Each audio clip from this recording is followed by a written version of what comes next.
Hello friends, स्वागत है आपका आरएसएस किचन में। तो फ्रेंड्स, आज की वीडियो में हम जानेंगे टाइप्स ऑफ विनेगर यानी कि सिरका के बारे में।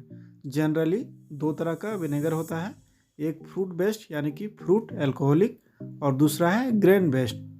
तो चलते हैं वीडियो की ओर और वीडियो को शुरू करते हैं। एक एक करके हम सभी को देखेंगे